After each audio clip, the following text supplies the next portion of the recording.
Situé dans une position stratégique sur la mer Baltique, l'un des duchés les plus puissants d'Europe de l'Est a vu le jour. Plus tard, cette région allait devenir l'une des plus importantes du Reich allemand. Mais tout allait changer avec la Seconde Guerre mondiale. Nous parlons bien sûr de la Poméranie, autrefois le joyau de la Prusse, où les Allemands représentaient plus de 99% de la population. Pourtant, en très peu de temps, presque toutes les traces allemandes ont disparu de la région. Mais comment un principat slave s'est-il transformé en l'un des pays centraux de l'Allemagne? Pourquoi l'Allemagne a-t-elle perdu cette région et la Poméranie est-elle encore aujourd'hui allemande? Toutes ces questions passionnantes seront abordées dans la vidéo d'aujourd'hui. Bon visionnage! Le nom de Poméranie vient du slave pomor et signifie « au bord de la mer », ce qui révèle déjà ses origines slaves. En effet, après que les tribus germaniques, parmi lesquelles les Vandales, eurent migré vers l'ouest pendant les grandes invasions, des tribus slaves s'installèrent dans la région. Ces tribus furent plus tard appelées les Pomoraniens. Ils apportèrent de nouvelles coutumes, langues et pratiques religieuses, changeant fondamentalement la structure socio-culturelle de la région. Ils fondèrent de nombreuses colonies et développèrent un ordre social distinct, caractérisé par une structure tribale dirigée par des princes locaux. Cependant, à partir du XIIe siècle, la région se rapprocha progressivement des territoires germanophones. Cela commença avec la christianisation de la population locale.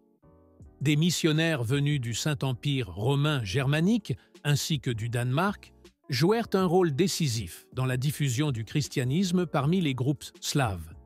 Mais l'établissement de monastères et d'églises ne servait pas seulement des fins religieuses. Il visait également à lier la Poméranie culturellement et politiquement à l'Europe de l'Ouest. Cela posa les bases de la colonisation de l'Est, souvent appelée colonisation germanique médiévale. En effet, au cours du XIIIe siècle, de nombreux paysans, artisans et commerçants allemands migrèrent vers l'Est, s'installant surtout en Poméranie. Ce mouvement fut encouragé par les princes poméraniens, qui voyaient dans ces nouveaux arrivants une opportunité de stimuler l'économie et de moderniser l'administration de leur territoire. Les colons allemands apportèrent des techniques agricoles avancées, des relations commerciales et une nouvelle culture urbaine, ce qui conduisit à la fondation de nombreuses villes. Cela marqua le début de l'essor économique de la Poméranie, qui fut progressivement intégrée au puissant réseau de la Hanse, la plus puissante alliance d'Europe du Nord. Ainsi, les nombreuses tribus autrefois présentes dans la région s'unirent sous la dynastie des Griffons, formant un duché unique. Malgré des conflits internes et des menaces extérieures, ils réussirent pendant une période relativement longue à préserver l'indépendance de la Poméranie et à renforcer son identité au sein du Saint-Empire romain germanique. Mais à la fin du Moyen Âge, le pouvoir de la dynastie princière slave commença à décliner. La région fut régulièrement impliquée dans des conflits avec les États voisins, comme ceux opposant la Pologne à l'ordre teutonique dans les régions baltes. Le point culminant fut la guerre de 30 ans, l'un des conflits les plus dévastateurs de l'histoire européenne qui eut un impact profond sur la Poméranie.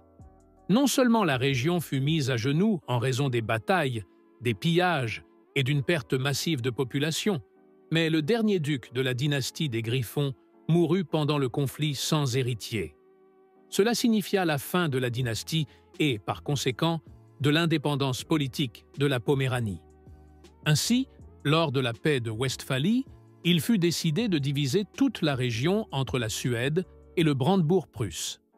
La Suède obtenait ainsi un pied en Europe centrale, tandis que le Brandebourg posait les bases de ce qui deviendrait la puissante Prusse. Le territoire prussien fut appelé Poméranie occidentale, ou Vorpommern, tandis que la partie orientale fut connue sous le nom de Poméranie orientale, ou Interpommern. Pour la Prusse, l'annexion de la Poméranie représentait une avancée majeure.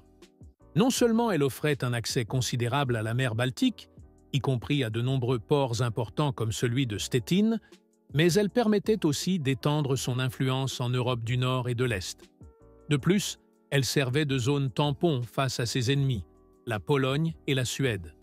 Cependant, cela n'empêcha pas des guerres dévastatrices entre ces trois puissances, bien que l'équilibre de pouvoir se soit progressivement déplacé en faveur de la Prusse. La Suède, affaiblie par plusieurs guerres coûteuses, dont la Grande Guerre du Nord, adopta une position isolationniste, tandis que la Pologne se trouva de plus en plus menacée par ses voisins, la Russie, l'Autriche et la Prusse. Ainsi, lors du Congrès de Vienne, toute la Poméranie fut attribuée à la Prusse. Ce fut le début de l'ascension rapide de la région. Le développement de l'agriculture, du commerce et de l'industrie conduisit à une forte croissance économique. Comme dans le reste de la Prusse, une industrialisation rapide s'enclencha, et des villes comme Stettin devinrent des centres importants du Reich. L'expansion des infrastructures, en particulier des chemins de fer, améliora également les connexions entre la Poméranie et les autres États allemands, ainsi qu'avec l'Europe de l'Ouest. Cela accéléra encore les changements démographiques en faveur des Allemands. Lors d'un recensement, les Slaves représentaient moins d'1% de la population totale. En raison du rôle central de la Prusse dans l'Allemagne unifiée, l'importance de la Poméranie augmenta également. Les terres fertiles, particulièrement en Poméranie occidentale, contribuèrent de manière significative à l'approvisionnement du Reich en produits agricoles, notamment en céréales, pommes de terre et betteraves sucrières. Les ports jouèrent un rôle crucial dans le développement de la flotte impériale. La position stratégique de la Poméranie sur la mer Baltique était d'une importance capitale pour la défense du Reich allemand, notamment face à d'éventuelles menaces venant de l'Est. Par conséquent, des installations militaires et des garnisons importantes y furent établies, contribuant à la préparation à la guerre de l'Empire allemand. Cette préparation fut bientôt mise à l'épreuve. Alors que la région fut largement épargnée par les destructions de la Première Guerre mondiale, la situation changea radicalement pendant la Seconde Guerre mondiale. Après la défaite de l'Allemagne à Stalingrad, l'armée rouge soviétique avança rapidement vers l'ouest, dévastant toutes les régions sur son chemin vers Berlin, y compris la Poméranie.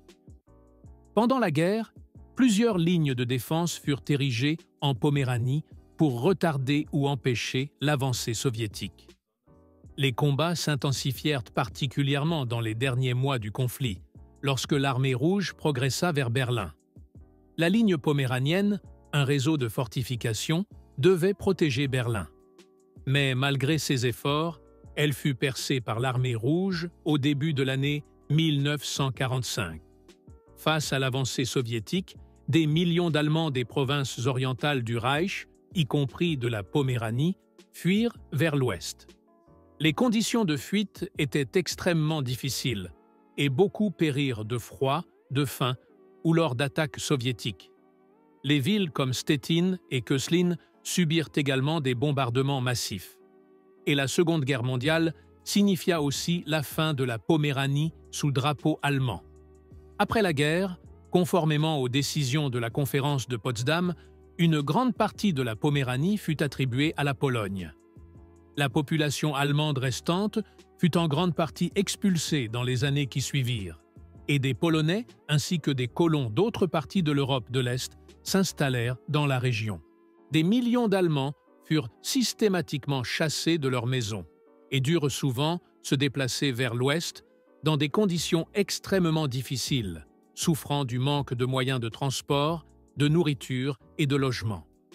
Même Stettin, située à l'ouest de l'Oder et où une administration allemande avait déjà été mise en place, fut remise à la Pologne par l'armée rouge en juillet 1945, entraînant l'expulsion de tous ses habitants. La Poméranie fut donc profondément transformée, à la fois démographiquement et culturellement. La présence allemande, qui remontait à plusieurs siècles, prit fin presque entièrement en quelques années. En juillet, le territoire allemand restant fut intégré aux landes de Mecklembourg-Poméranie occidentale. Sur ordre du gouvernement militaire soviétique, le nom Poméranie dut être abandonné en 1947 et la région prit le nom de Mecklembourg. Ce n'est qu'en 1990 que le land de Mecklembourg-Poméranie occidentale fut rétabli, avec Schwerin comme capitale, et qu'il rejoignit la République fédérale d'Allemagne le 3 octobre 1990. Mais qu'est-il resté de la présence allemande dans la Poméranie d'aujourd'hui, désormais polonaise? Malgré les grandes expulsions, certains Allemands sont restés. L'allemand était bien sûr très mal vu après les atrocités commises pendant la Seconde Guerre mondiale. Mais avec la chute du bloc de l'Est, une petite renaissance des traditions allemandes a commencé dans les années 1990. Les relations entre l'Allemagne et la Pologne se sont considérablement améliorées depuis la fin de la guerre froide, ce qui a conduit à une coopération culturelle et économique accrue. Les questions historiques et mémorielles sont de plus en plus abordées dans un esprit de réconciliation. En Allemagne, comme en Pologne, une prise de conscience croissante a émergé quant au fait que l'histoire de la Poméranie fait partie d'un patrimoine européen commun. De nombreuses initiatives et projets ont vu le jour pour promouvoir les échanges culturels et guérir les blessures historiques. De plus, la région est aujourd'hui très prisée des touristes allemands visitant la mer Baltique.